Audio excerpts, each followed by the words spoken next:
አንቺ እብድ ምን ልትሰሪ ገባሽ ቤቴ? እኔ እብድ አይደለሁም። እሱማ የታወቀ ነው። አውቋ አበድልሽ።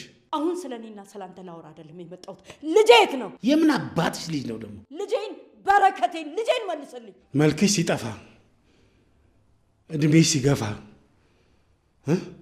ልጅሽን ፍለጋ መጣሽ። በፊትስ ምን ጎሎሽ?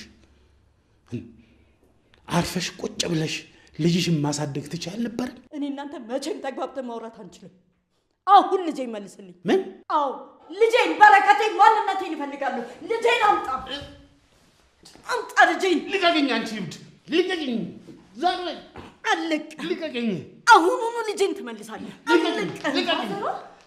ነይ እስኪ አንቺ አግዢኝ። ነይ አግዢኝ። ሰላምዬ ልቀቅኝ። ይሄን ሰውዬ ሳልገለው አልሄድም፣ ከዚህ አልሄድም። ቆይ ለምን? እናንተ ደግሞ ምንድን ያገናኛችሁ? ቆይ ምንድን ነው ችግራችሁ? ኧረ ምን ችግር አለ? ልጄ ቅምጥል አለመኖሯን አይታ ልታጠቃኝ ገብታ ነው። ስማ አንተ ሽማግሌ፣ ህይወቴን በሙሉ የተቀጣሁት ባንተ ነው። አሁን ግን ይበቃኛል። ልጄን እፈልገዋለሁ። ልጄን አምጣ። ደግሞ ይቅርታ ልታደርግልኝ ይገባል። ይኸው መቼም ይቅር አልችልም። ምንም እንዳታስቢ ነው። እንደዚህ ነው የምታስበው? አንተም እኮ አጥፍተሃል።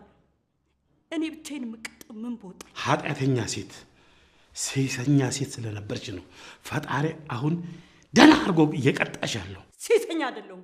ሁሉንም ነገሬን ታውቃለህ። እንደዚህ መቀጣት ለእኔ አይገባኝም። አሁን መጮህ ምን አመጣው? እስቲ በሽታዬን ላስታምበት። አሁን ሂጂ ውጭ ከቤቴ ውጭልኝ። ሂጂ ውጭ ከቤቴ። ይሁን። ሁሌም እኔ ተባራሪ ነኝ።